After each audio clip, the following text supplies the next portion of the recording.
Welcome to Value Through Vulnerability. This is a podcast dedicated to putting the human back into humanity. And I've got a very awesome human opposite me today in Jo Menon from the Mojo Project. Hello, Jo. Hi, Gary. Lovely to see you again. Likewise. Well, thank you very much for joining me today. And for our listeners who are joining us on this conversation today, would you mind just giving a bit more background? Who is Jo? You know, what is the Mojo Project and what are you passionate about, Jo? So I am a permanent interim. I set up my business about 12, 13 years ago to coincide with a fairly terrifying experience I had while pregnant with my first child. And essentially I had to take voluntary redundancy from my employer at the time and went into a fairly terrifying, as I've mentioned, health scare, which we'll talk about, I think Gary won't be in a bit more detail. At the time, I had clearly identified that my whole identity was my work. I was burnt out, I was completely exhausted, and being pregnant as well, that clearly was a fairly toxic combination. So I had to take 12 months off, and very long story short, needed to find my mojo.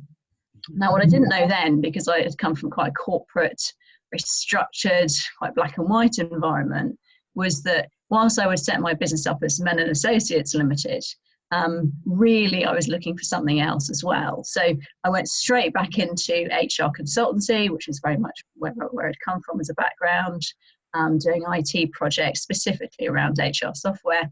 And at the time was also doing all sorts of fun stuff in finding myself, for want of a better word. You like had my midlife crisis 10 years early, and was continually seeking that inspiration as opposed to motivation. I've always been pretty self-motivated. Getting out of bed to go to work has never been a problem.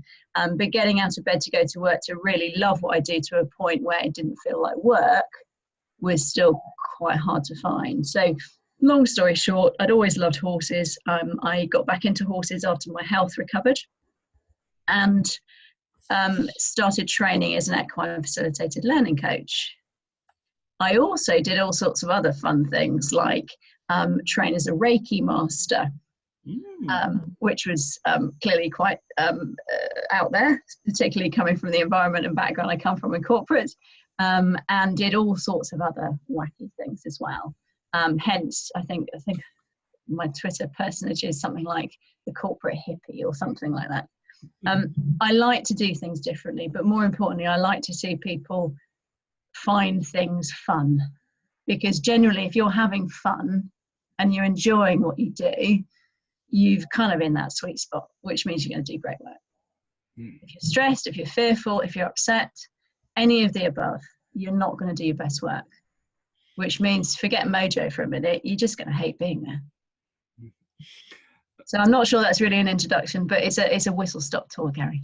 I love it. No, it's a great whistle-stop tour and an intro. And I really love what you spoke about, that even though you had the motivation, I think that's really powerful. So you were motivated by your work. You weren't necessarily always inspired by it. And I think there's another level there, which is really interesting, that we don't always talk about. So many people are still talking about happiness and almost survival. Like, if I can be happy, I can survive at work rather than thrive. Yeah, absolutely. And not just want to be there, but actively encourage other people to be there too, and convince people that it's not just a great place to work, which is a cheesy one-liner that I'm not sure I've heard any company not use, but you know, great place to work is kind of very, very sort of old school now, but where work just feels part of life. So we see a lot, don't we, about work-life balance. Well, actually, by the way, it's all the same thing. And that doesn't mean that you need to be on all the time. But I do think there's a real blend around lifestyle business. And I don't mean lifestyle business because it doesn't make you any money. I mean lifestyle business because it actually gives you a life, and it feels completely seamless. But where you have very clear walls between when you're available and when you're on and when you're off. And when you're off, you're as productive. A little bit, you know, there's a great phrase and sort of meme going around social media, which essentially says, you know, like your phone, turn it off for a bit, unplug it for a bit, and it's amazing how productive it is afterwards. Most things work better when you unplug them, and I truly believe that's, you know, absolutely right. Maybe not a good night's sleep, but the following day, everything feels better. Well, I think one of my favourite things, I really smiled, was receiving your out of office. Just a brilliant example of that. So a bit of fun, but a very clear message that you are unplugging. And that the reason I smile so much is I have one little cheeky thing in my corporate role, Jo, which is have a nice day with a smiley face and a thumbs up. Like that for me is disruptive in my organisation. So like to actually put a blanket like this will not be seen. I'm having a lovely family holiday. Leave me alone, but I will come back to you when I get back. You know, what's wrong with that? I think that's a really human out of office that you put out, which is just wonderful. Well, it also should inspire confidence in my customers that when I'm with them, I'm 100% with them. And you know, that kind of focused attention is something that we talk a great game about, but we don't often do. And you and I both know, Gary, how regularly you go into a meeting and people are on their phones. You know, even on a WebEx like this, that they're looking out the window. And I have less of a problem about that because that might actually be quite an important sort of energy giver. But, you know, they're tapping away on one of these or they're responding to somebody coming in the door. And actually that focused attention isn't there. That focus is somewhere else. So, you know, from my perspective, it's not just about productivity. It's about making sure your customers get the best from you. And your customers don't get the best from you if you're exhausted. So I want to go back a little bit into your history now. Really, I love it. I love it whenever I come across someone that says vibrant, energetic, positive, making a difference like you are, Jo. And I'm sorry to be stereotypical. You got a law degree. So like, how did that all marry up together? I'm really fascinated. I'm not sure I'm allowed to swear on this, though, so I'll keep it clean. It's a family show after all, Gary. Essentially, I'm a failed artist. So I had two choices. I went around India for about 9 months during my gap year. And I knew I thought I wanted to go to art college. But I thought, okay, and this is back in quite a long time ago, back into the 90s. And goodness me, that's quite a long time ago, isn't it? So I knew I wanted to go to art college, but I also knew I had to work for a living. So I have very much a creative brain that was also a finisher completer. And so I looked at the Clearing magazines. Do you remember those? We used to get them in the Times on the Sunday, whenever it was. I looked at the Clearing magazine and I kind of went, okay, well, Falmouth, which is where I want to go to art college, don't have any spaces. So that's a pain. I couldn't afford to do. But actually, UE, as in Bristol, UE, University of the West of England, have got some courses and they look quite interesting. So I had a quick look at those. And I saw LLB. I had no idea what LLB was at the time. So I investigated and went, law. I was like, oh, that sounds interesting. So I registered for a law degree. And it really was as simple as that. And of course, they did an interview, which they always did at the time, but it was over the phone. I really enjoy business and I always have done. I've been working since I was 13, 14 in various little enterprises, from grooming jobs to car washing to everything in between. I worked as a bartender, I've worked as a polo groom, I've worked as a nanny, I've worked as a teacher, I've worked as a translator. I've done all sorts of bits and pieces. And the one thing that kind of stemmed through was an interest for knowledge, but also an interest for the small guy, the person who can't speak for themselves. And in India, what I learned firsthand was that it's not about shouting the loudest. It's not about anything actually other than being in the right place at the right time, but also sometimes life is hard. And as a lawyer, I felt I could actually do something to make that better. Now, hey ho, that's horribly cynical as this might sound, that's not always the case when you actually get involved in the law, which is what I discovered 3 or 4 years later, which is why I'm not just a failed artist, I'm also a failed lawyer. I didn't actually do anything with a law degree other than to go straight into business. So I hope that answers your question, Gary. But you know, what's wonderful though is that you followed your nose, you followed your curiosity, and I think one of the big things of this podcast, of course, are the really human skills. So you can use the word failed artist, failed lawyer, but they're experiences that have informed where you are now. And I'm being quite facetious because they've both stood me in great stead. So my son is now nearly 13. He's a very accomplished artist already, and we have great fun sort of looking through my old scrapbooks and portfolios and things. And that's also quite a nice, thing for us to share together, which goes, okay, well, let's try this out. All sorts of crazy projects in the kitchen where you think, oh my goodness, I'm never going to have a kitchen again. But that's a great experience, as you say. And how do you blend this stuff? So what I'm really fascinated in, as our listeners get to learn a bit more about you on this conversation, is you get involved in some pretty meaty projects. As you mentioned, you're into HR, IT, you do a lot of stuff around change, coaching, etc. And you're clearly very artistic. You've got that very strong blend of left and right brain that everybody talks about from a neuroscience point of view. How do you blend those effectively when you're dealing with some of these big change projects? Do you find that blend really does support your ability to make a difference in some of these projects? Yes and no. So the first thing is I can't be everything for everybody. And I learned that the hard way, as I mentioned earlier on, so 12, 13 years ago, when I sort of came crashing down with this fairly almighty burnout. For me, it's about two things. Firstly, being very clear about what you can and can't do. And secondly, surrounding yourself with people who can do the things you're not good at. Or make sure that where your blind spots are, and being very clear on what those are covered. So I am good at getting stuff done. I'm good at bringing people with me, and I'm good at finishing, and not just finishing, but making absolutely sure that people don't feel like it was terrifying getting there. So that if you like, and it's an Eastern philosophy to some extent, if you like, they don't miss you when you've gone. Mm-hmm. What I'm not good at, and which is why I always make sure I have good people in this space, is the nitty-gritty day-to-day detail of completing not just the task, because we will get the task done, but making absolutely sure we have all of the bits and pieces and component parts. Yeah. What I'm less good at is appreciating that people won't necessarily work in my way. So making sure I have people around me, which I do, and I'm lucky, and I've spent a lot of time honing and working with these guys. Making sure they bring them along that goes, it's okay, Jo's very calm, but that doesn't mean she's missed anything.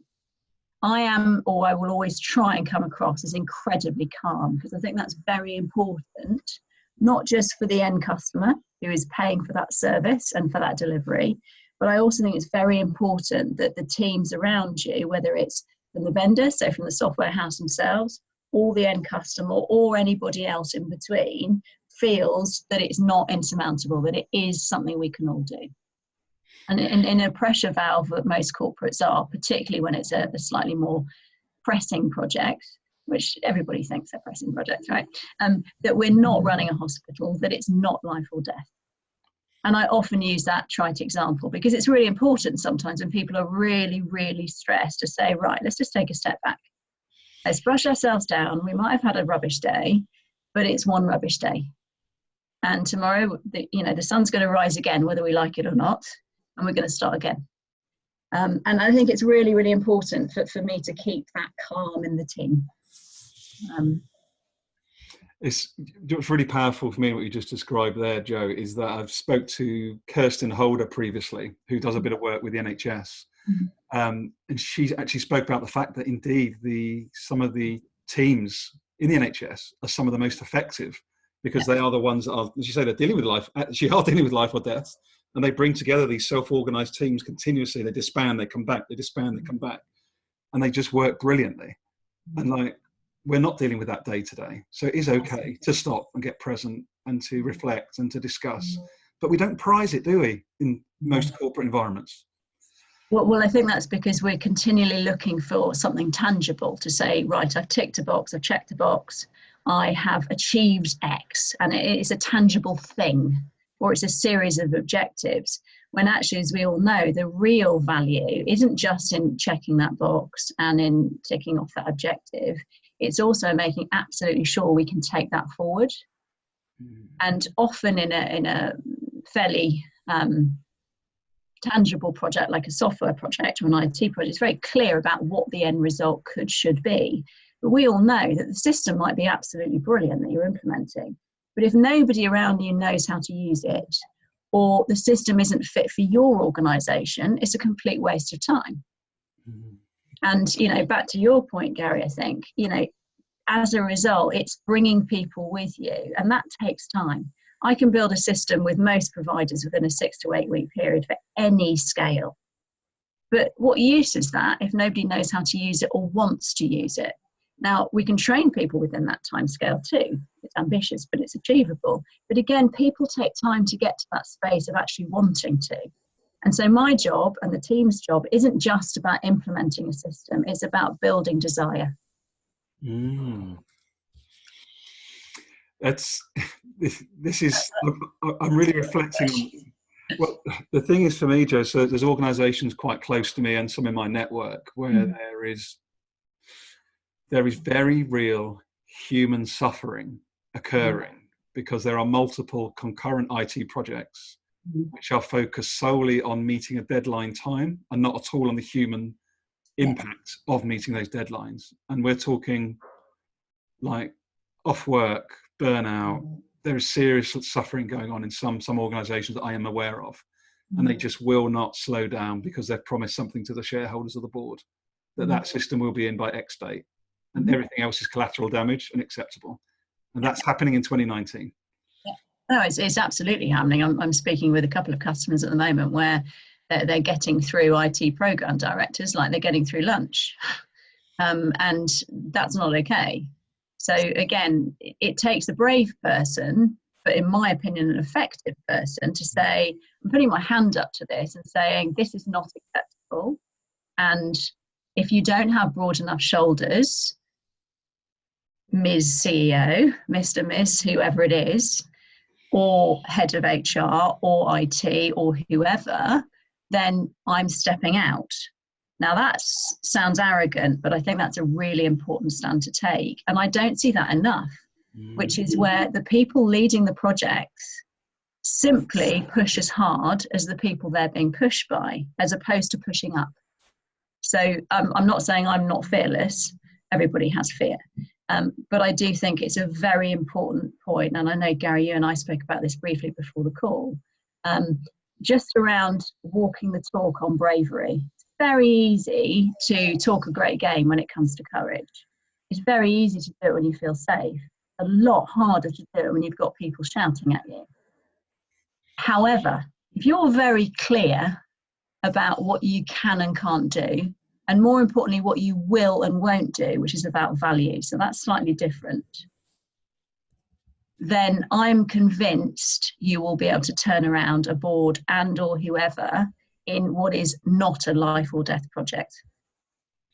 So one of my first points to most people when they say, oh, but we have to have it in by Christmas or we have to have it in by year end is, well, you've managed so far for the last 10 years without it. And that might sound terribly negative, but it's a really important thing for your teams to hear, which is you've managed so far, life hasn't ended, and so therefore, let's do this properly. Because otherwise, this time next year, we'll be doing it all over again. It doesn't mean we do it slowly, it means we do it properly, which is slightly different. God, so many questions. And you know what makes me laugh? Yes, your Twitter handle does have corporate hippie, but it's really interesting because a lot of people listening to us now would think corporate hippie, into her mindfulness, maybe slowing down presence. But as you said, you get stuff done. And I think that's what's really powerful messaging for me as we talk, is just because you're empathetic, you know, you've got presence, you've got the ability to slow down, doesn't mean you're not effective. It's what makes me effective. Yeah. So when I'm going 1,000 miles an hour and I'm in inverted commas manic, I'm completely ineffective, as are all the people around me. And it took me a long time to realize that and actually do something with it. But I truly believe, because I've seen it so many times, this is my 18th project, by the way. Wow. And we've completed all of them to time and budget. And we haven't done that because I'm superhuman. We've done that simply because if you work effectively, not fast, you will get stuff done. And I don't just believe that, I know that because proof is in the pudding. And all corporates, all business, all charities, everything in between work on the basis of what you actually do, not what you say you'll do. And you and I both know that that's your real value. But I do want to talk about values because you touched on it already. Mm-hmm. I also think there's a piece in there sometimes which is making it very clear to your teams that some things are not acceptable. So I've had, I'm sure you have it, and then most people will have done, had very difficult conversations where somebody or a group of people within an organisation have a very different value set to your own. Now that can be absolutely fine as long as you're very clear on where you will step into and where you won't. But I also think it's really important from an integrity perspective, but also a trust perspective, and this goes back to bravery and courage, that you're brave about saying no. No, I won't do that. I'm not comfortable doing that. And I'm not just not comfortable doing that, I'm not doing that. And that is, for me, the ultimate in bravery and courage. And very few people will do that. And I understand why, because often it means that they won't get paid, right? Often it means that they won't be able to put food on the table. However, I also think that that often pays dividends, because in saying no about something that feels like a compromised position or something that is going to dent your integrity, you're building trust with the people around you. They will then walk to the end of the earth for you. And that gets results, gets the outcomes, gets the objectives, gets the result the customer wants. What's so powerful, and you've mentioned it 2 or 3 times in our discussion so far, is this element of boundaries. Whether it's using your values to set those boundaries, whether it's just having the courage to speak up to maintain those boundaries. You know, it's so important, isn't it, that we know what matters to us and the stuff that we will die for and the stuff we have to put those boundaries up for. You know, I don't think we talk about that enough as to what matters to us. Completely agree. And that comes back to self-awareness, I think, doesn't it? Which is knowing, you know, not just what you're good and bad at or poor at or not as good at, but also being very clear about when you know you're reaching breaking point and getting to that place early enough. So you touched on these people suffering in work. There's absolutely no excuse for that. Now, we can blame the organisations, we can blame the leadership, but we also need to take self-accountability. And self-awareness is, you know, a buzzword, or certainly was a buzzword around, you know, making sure we know exactly how we're feeling, doing something about that, having coping mechanisms. But actually, we shouldn't need coping mechanisms. There should be a red flag system, for want of a better description. That sounds terribly project management. But there should be some means of us identifying well before we fall off the cliff of well-being that I'm not feeling good today, and therefore I'm not going to do my best work. Now, it's not practical to take a day off often, but what it is practical is to step away for 5 or 10 minutes and say, do you know something? I need to breathe, I need to stretch, I need to go outside, I need to eat, because often that's what we don't do. You know, I really need to just take that 5 or 10 minutes out because I am just not being productive. And do you know, I just can't get away from your point as well. You said about effectiveness versus speed or being fast. And I just think all of this is coming back to the same pot, isn't it? Which is, and back to what you said at the beginning, we tied your identity, you know, we tie so much of our identity to work. I think it's so important that we do. I heard another comment, work-life quality, which I quite like. You know, it's just around this, you know, we do have one being, you know, we are one human being connected to 7.5 billion other human beings. Yeah. But we seem to operate as if we're, ironically, robots. Yeah, and you're so right, because technology is managing us rather than the other way around. Technology is absolutely brilliant. I don't know how on earth we would run these global projects without it. However, absolutely to your point, we're not just robotic in our way of working, often in our way of thinking. You know, it strikes me that we can make those decisions for ourselves, but very importantly, you're never going to get judged, for want of a better description. You're never going to successful is the wrong word. I guess my point is more around output rather than input. I could work a 12-hour day, 16-hour day forever. But if I don't achieve anything in that 12, 18-hour day, it's absolutely useless. If all I do is respond to email, I'm just reacting. It's really interesting, Jo. So I wrote a blog, I think it's on Monday, I can't remember. And it's really interesting. So I wrote about marginal gains. Okay. So I've had a lot of discussion the last 6 to 9 months where people have said to me, and I'm sure they say it to you a lot, how do you get so much done in a day? If I'm honest, 3 years ago, I had the same number of hours, minutes, days in my life, but I got probably half of much done that was of value to me and to those around me. Yeah. Why? Because I was doing the You're not good enough. You don't deserve this. Who's getting that job now? Who's getting in the way? I'm afraid to speak up and challenge. Everything is so internal. And I only realized that in the last 12 months. We're so looking, aren't we, for the leader, for the organization, for somebody else to get our stuff in order for us. But when we realize it's all on us, it's actually quite freeing. But I don't think we're taught that, or we're not shown that way early enough in life for me. Yeah, it's a really interesting point, Gary, and thanks for sharing that, because my sort of where I got that bravery from, or that courage, was being on my own in India at 19. And it was a ridiculous thing to put myself into, but actually in hindsight, and now I have children and I'm thinking, oh my God, they're going to do it as well. However, you're absolutely right. No one's coming to rescue you. Now, we rely on these phones, don't we, as being the ultimate in security and safety. Well, by the way, there are as many murders and muggings and everything else with them as there were before. And as I point out to my kids quite regularly, if I didn't need a phone to travel around India on my own for 6 months, and of course I met family and friends on the way, but off and on for that period of time, then you sure as hell don't need one to go down to the shops, right?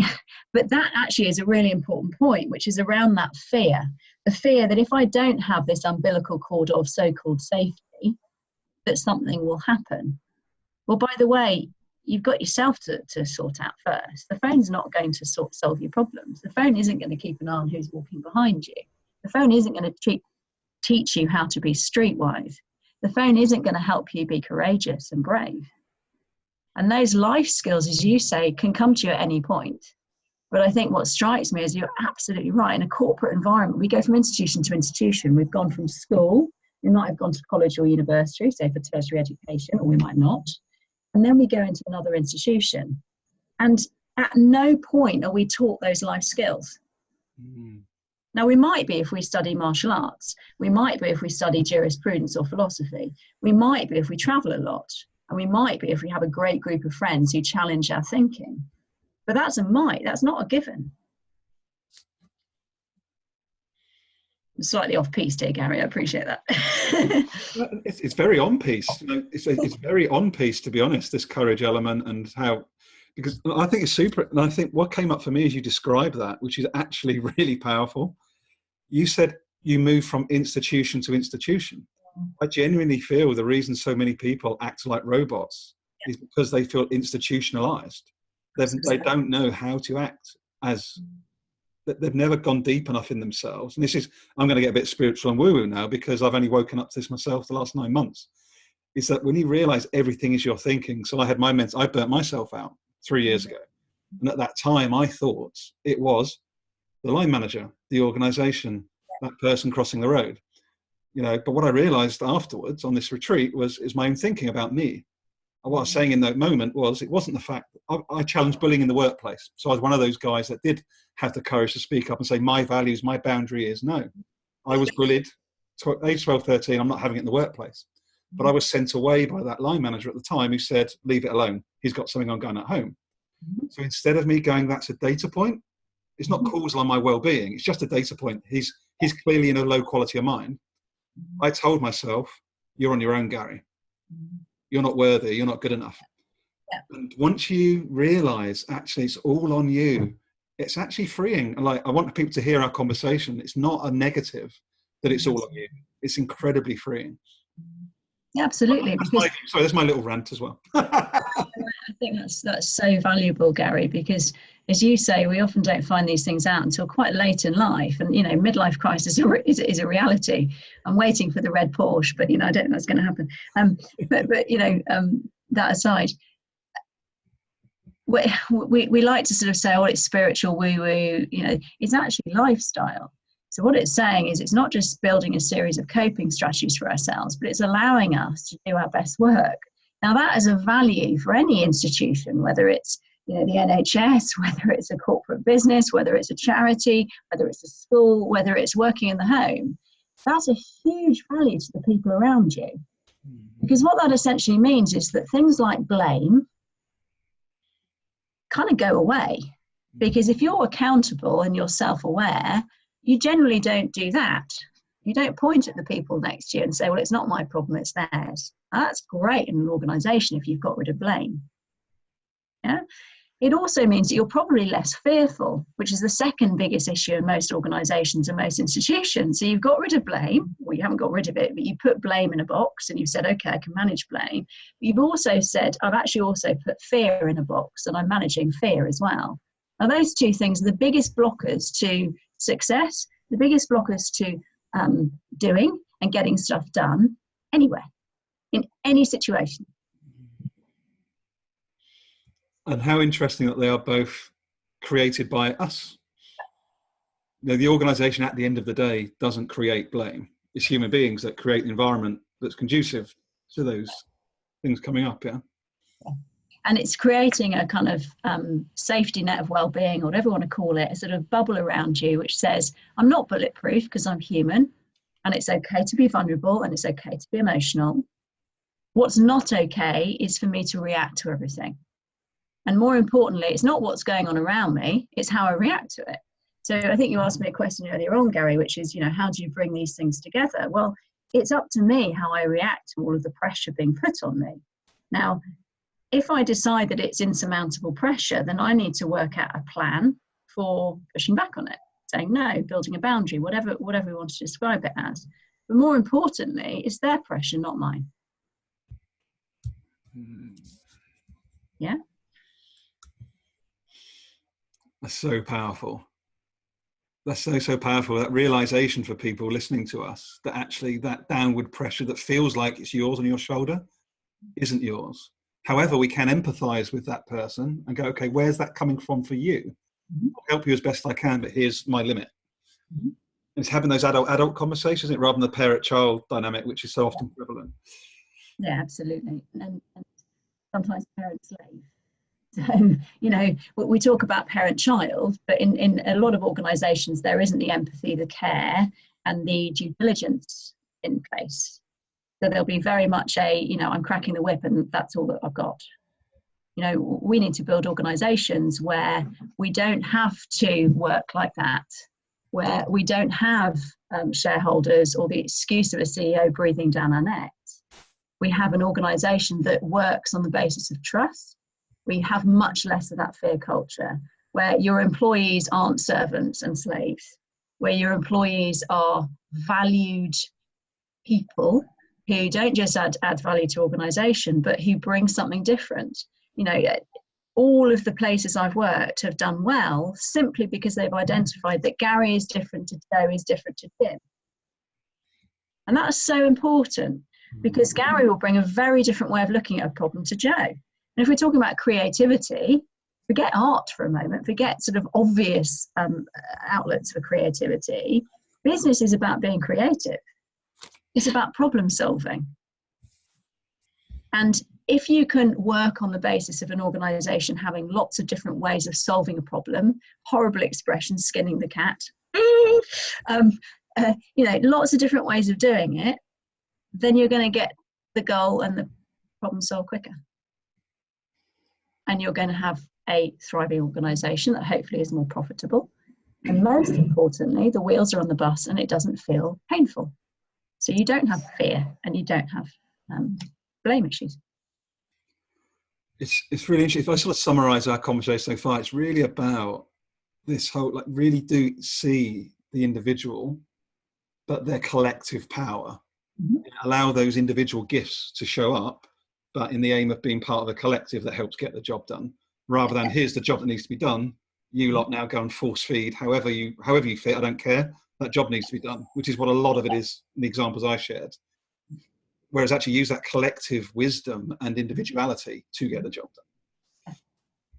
Yeah, and you know, people work at different paces, don't they, and different rates, and it takes people a while to get to that place, because what we're assuming, Gary, in this conversation, and sort of as human beings, I think, is that everybody will get this stuff. And, you know, if you've worked in an organisation for 25, 30 years and you've only worked a particular way, it's going to take some time to change. And that's fine.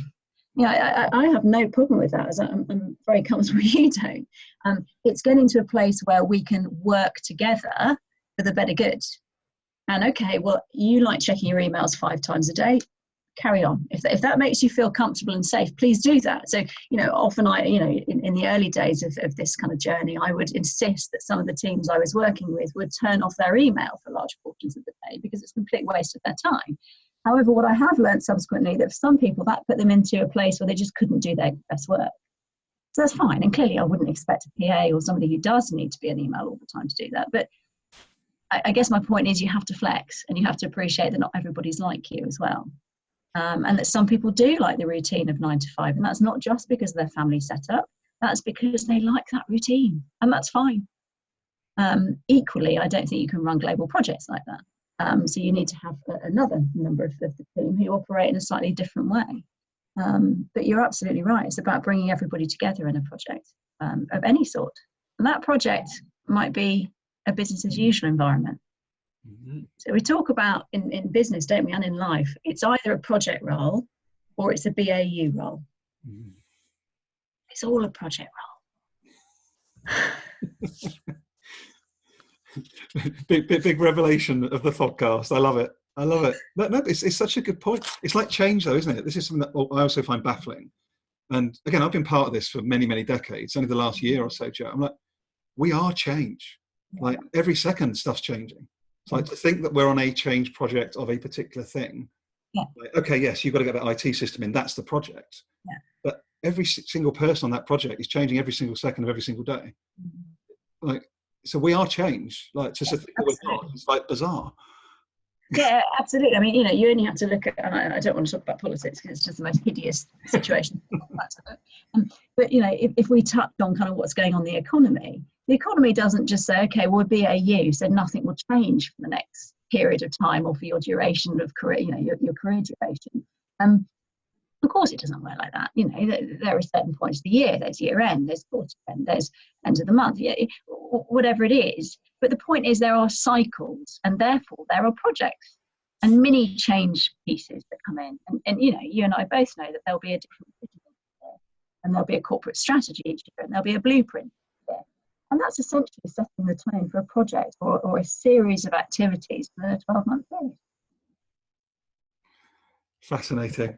Well, as we start to look to wrap up, I want to come back a little bit to you as Jo again, because I just love, I've read about you doing an ultra marathon, and I just think I've got to put it out there. Like, you're a lovely human being, you're a corporate hippie, and you're also a little bit mad. So tell us about the ultra marathon experience. How did that come about? And is that an annual event, a biannual event? Well, I think slightly mad might be an understatement. I think, yes. So about 4 or 5 years ago, I've always sort of been relatively physically fit, not particularly competitive, but I do like a bit of a laugh. And I was approaching my 40th birthday, so it must have been 4 or 5 years ago, and 4 years ago.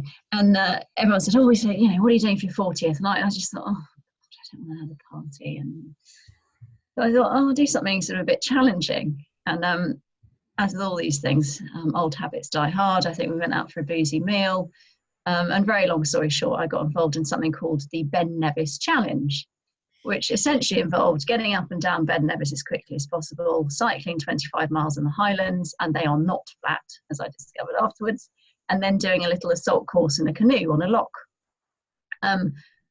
For some reason, unbeknown to man, because it was absolutely hideous, pain-wise and everything else, it kind of became a bit addictive.